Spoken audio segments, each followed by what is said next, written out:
Bueno, arrancamos QR en vivo por Bravo TV, después del pase con el querido Juan Di Natale. Me encanta charlar con Juan porque todo lo que tocamos de alguna manera lo vuelve interesante, siempre, y nos saca una sonrisa y nos hace pensar. Gran valor en este pase, un lujo que nos damos. Bueno, a ver, en este momento la Argentina ha arrancado formalmente el invierno y la patria tiene frío, está claro. Es un momento de ola polar, muy distinto en todas las provincias. Pero miren, arranquemos con este mapa, tratemos de leer este mapa, que es del Servicio Meteorológico Nacional. Nuestros respetos al Servicio Meteorológico Nacional, tan vilipendiado.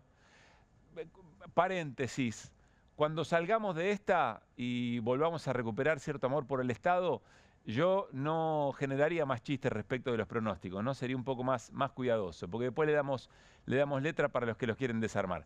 Bueno, les decía, vamos a arrancar con un análisis de este mapa que parece muy sencillo de leer, pero van a ver cómo nos va a llevar a alguna reflexión muy chiquita, muy mínima en la apertura de hoy, pero que nos va a ayudar a vender un poco el programa, a contarles de qué va el programa de hoy.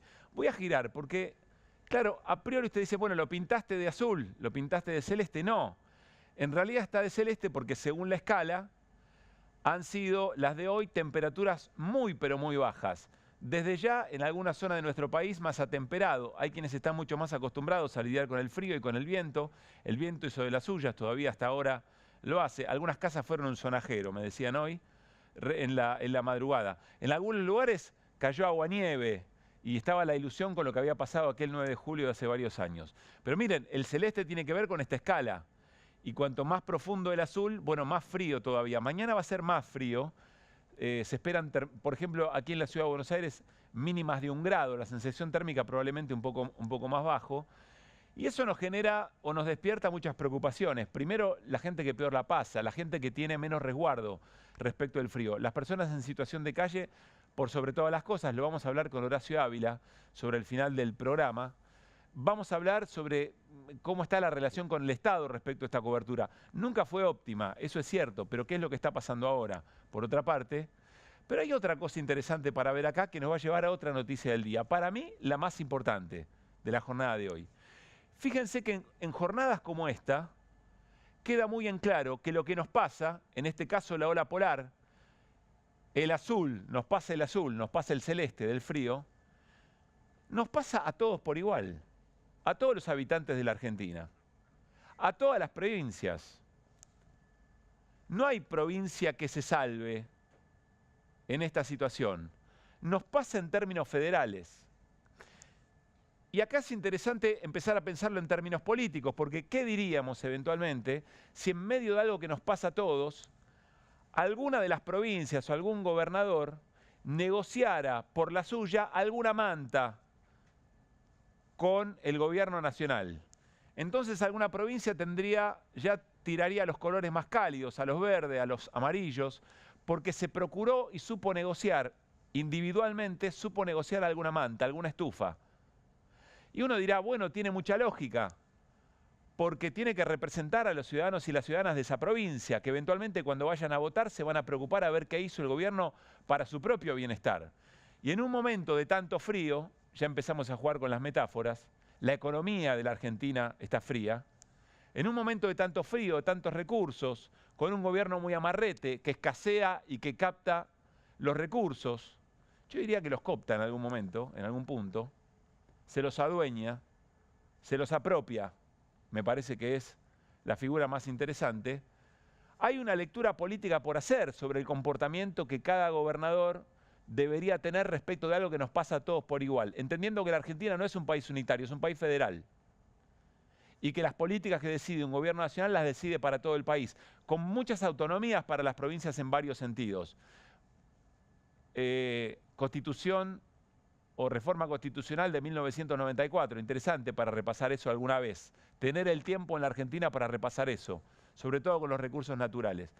Pero bueno, es un problema que tiene todo el país. Vamos a ir a una foto que para mí es la foto del día, y es esta foto de reunión de gobernadores en el CFI, que es el lugar habitual donde se reúnen los gobernadores cuando quieren discutir cosas que les atañen, es decir, cuando quieren tomar posiciones más o menos comunes respecto del gobierno nacional.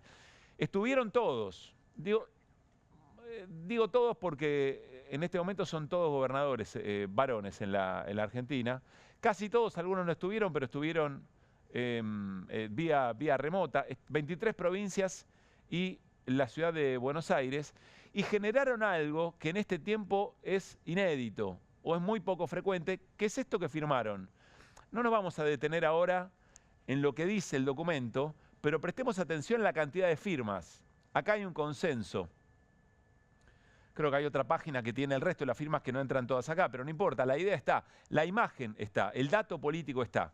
Son los gobernadores que se ponen todos de acuerdo para decirle al gobierno, bueno, la verdad es que las reuniones que venimos teniendo respecto del dinero que nos corresponde y que ustedes tienen que repartir, no están dando sus frutos, casi que nos toman a la chacota. Entonces nos volvemos a reunir y esta vez tomamos una decisión con un consenso total, que es que los recursos de los aportes del Tesoro Nacional, los famosos ATN, los que no son estrictamente destinados a obras con un destino específico, que el gobierno se los apropió, y sobre todo lo que tiene que ver con un impuesto al combustible, que también debería haber sido repartido, sobre todo en obras viales, que tampoco el gobierno los repartió.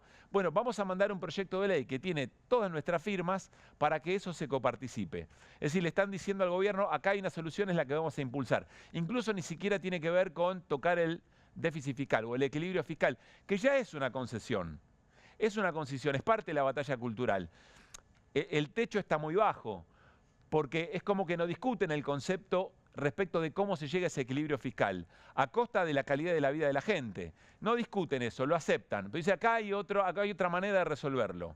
Y entonces van políticamente en un consenso, una reunión muy importante, un dato político muy importante, van a ir con esta propuesta al gobierno. Hay que ver qué dice el gobierno eventualmente sobre esto y qué es lo que pasa si esto va al Congreso.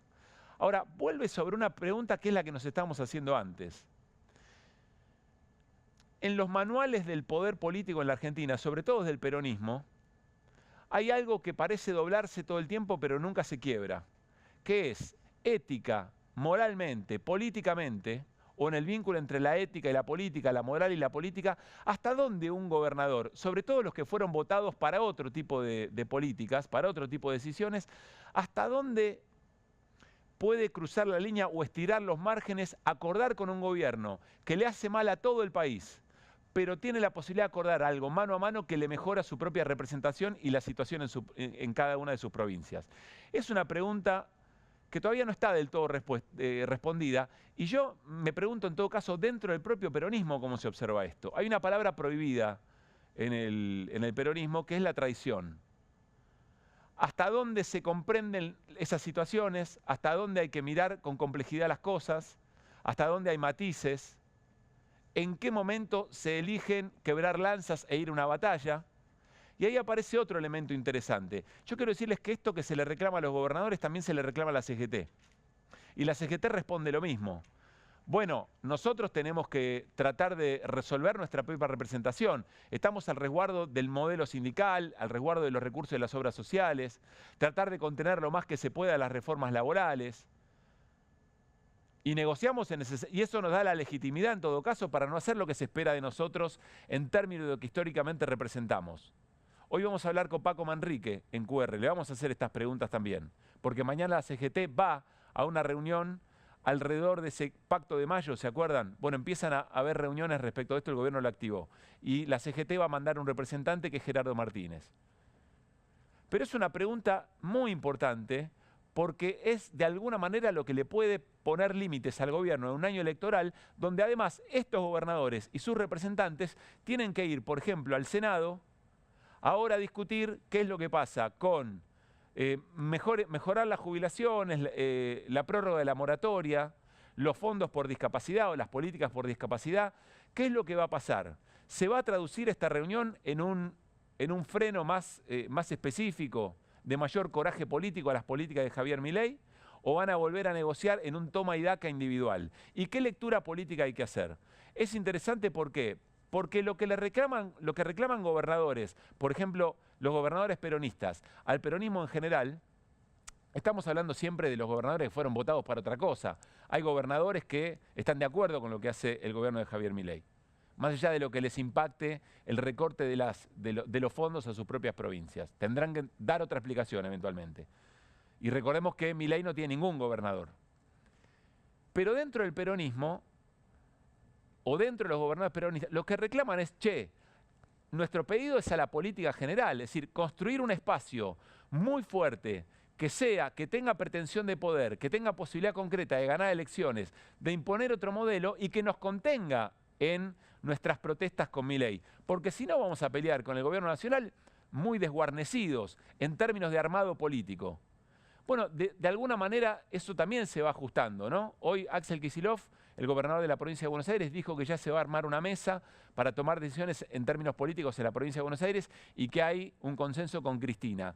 Si esto efectivamente es así y logra el peronismo, el panperonismo, el campo nacional y popular, junto con los progresismos, ofrecer una alternativa política, dicen los gobernadores, nos dan más respaldo para dar una pelea.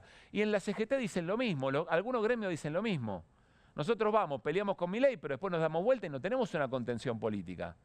Estas discusiones son interesantes, estas discusiones durante todo este año ha traído muchas lecturas, muchas protestas, pero hay que ver cómo se pone en juego todo eso a partir de ahora. Por eso esta foto que tengo a mi espalda es la foto importante.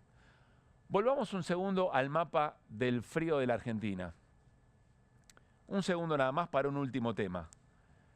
Todo esto que nos pasa a nivel federal, que nos pasa como país, que nos pasa como patria, esto es patria, esto es la patria. Esa reunión con los gobernadores también es la patria. ¿No tiene nada para decir de un presidente que se alinea con un país que está en un conflicto que nos queda a muchísimos kilómetros de distancia y no solamente en términos de kilómetros, también en términos políticos, en términos de mirada, en términos de la tradición de la Argentina respecto de cómo se involucra en este tipo de conflictos? Estamos hablando de la guerra en Medio Oriente, hoy hubo algunas novedades, ya lo vamos a analizar, viene Telman Usani, vamos a hablar con José Nathanson, tratando de entender un poco los impactos sobre la Argentina, con Matías Batista, qué es lo que pasa en los mercados. Hernán Lecher, por supuesto, también nos va a dar una mano con eso. Pero ¿tiene derecho el presidente de un país de por tener algún vínculo de amistad con alguno de los protagonistas o por él tener alguna convicción religiosa, involucrarnos a todos en una aventura que nunca termina bien y donde la Argentina tiene experiencias? ¿Nada tiene para decir el país federal sobre esto? Creo que hay un comunicado, hay un comunicado del Partido Justicialista, de la Secretaría de Relaciones Internacionales, que por lo menos levantó la mano y dijo, che, esto no es así, ¿eh? Ahora, el Congreso Nacional no tiene nada para decir, el resto de los poderes del Estado no tienen nada para decir. Vean lo que posteó el canciller israelí hace algunas horas, ya conocida esta historia, pero a mí no deja de sorprenderme. Y es interesante ver todo el posteo, porque esto va acompañado con imágenes tremendas de un ataque a una prisión en Irán. Advertimos a Irán una y otra vez, dejen de atacar a civiles, continuaron incluso esta mañana. Nuestra respuesta, viva la libertad, carajo. Eso en español. Todo el resto del mensaje está en inglés, aquí porque está traducido, pero eso fue en español y lo etiqueta a Javier Milei. Lo arroba al presidente nacional y con esta imagen de un misil impactando. Es una imagen muy violenta, a la que lamentablemente nos vamos acostumbrando, ya nos sorprenden cada vez menos cosas. Pero a eso está asociada la Argentina, a eso está asociado el presidente. Y el presidente lo hace casi en términos personales, casi por su relación personal o por su convicción propia y hasta religiosa. Presidente, no se puede hacer eso, no puede involucrar a cada argentino o argentina en algo que para usted es una cruzada individual, una cruzada personal. Además hay reglas de juego, tiene que haber autorizaciones del Congreso, pero ya de Milei casi que no se puede esperar otra cosa. Ahora, insisto, ¿no hay nada para decir en la institucionalidad argentina? ¿En la política argentina no hay algo más que un comunicado? ¿O vamos a seguir naturalizando todas estas cosas que ya nos han provocado mucho sufrimiento, mucho dolor, pero uno nunca sabe a la vuelta de la esquina que otro escenario, aún más dantesco, puede ser parte de nuestra cotidianidad? Y estamos a un borde de naturalizarlo. Arrancamos QR y arrancamos como siempre con las voces del día.